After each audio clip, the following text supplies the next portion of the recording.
আল্লাহ দিলে কিভাবে দেয় এটাই কিন্তু তার বহিঃপ্রকাশ।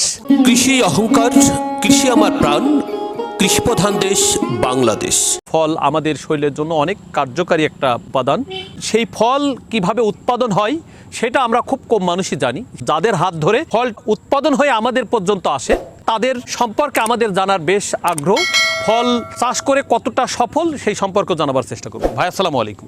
ওয়ালাইকুম আসসালাম রহমতুল্লাহ বারকাতু। ভাইজান ভালো আছেন? আলহামদুলিল্লাহ। আপনার নামটা যদি একটু বলতেন এবং আপনার পরিচয়টা যদি একটু। আমার নাম মোহাম্মদ জুলফিকার আলী, পিতা মোহাম্মদ অখিলউদ্দিন মণ্ডল, গান্না ইউনিয়ন, কাশিমপুর গ্রাম, ঝিনেদা থানা, ঝিনেদা জেলা। ভাইজান আপনি ফল চাষ করেন কতটা বছর?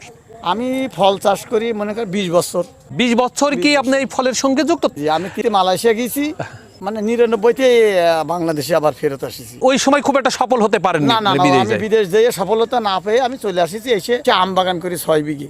2 বছর উইনার ছিলাম আম বাগানে। এই যে ফলের সঙ্গে এতটা সময় ধরে আছে, আপনার এখন কি সফল মনে করেন?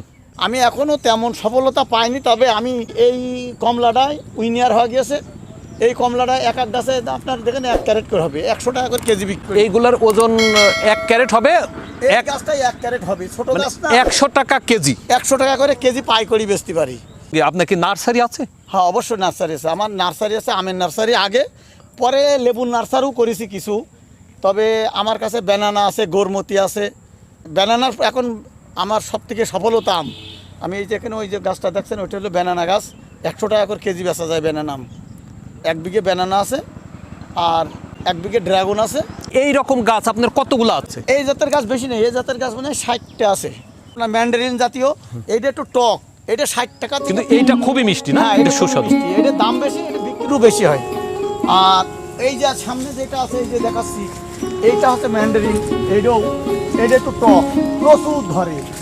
কোনটা? এই গাছে আছে, প্রচুর আছে এর ভিতরে। শুধু দর্শক আপনারা দেখতে পাচ্ছেন কমলা, এটা যে কমলা। ভাইয়ের সফলতার জায়গা হয়তো উনি খুঁজে পাবেন। আল্লাহ দিলে কিভাবে দেয় এটাই কিন্তু তার বহিঃপ্রকাশ। আমরা বাংলাদেশের গর্বিত বা কৃষক নিয়ে আমরা অহংকার করি বা কৃষি নিয়ে অহংকার করি। কৃষকের যদি একটু মূল্যায়ন করে সরকার, তাহলেই কৃষকরা অনেক দূর এগিয়ে যেতে পারবে। খাদ্য আমদানি করবার প্রয়োজন হয় না বলে মনে হয়, যদিও আমরা অনেক জনবহুল দেশে বসবাস করি। ভাই আপনাকে অনেক ব্যস্ত সময়ের মধ্যে আমরা সময় নিলাম, ধন্যবাদ, আপনাকে আপনাদেরও অনেক অশেষ ধন্যবাদ।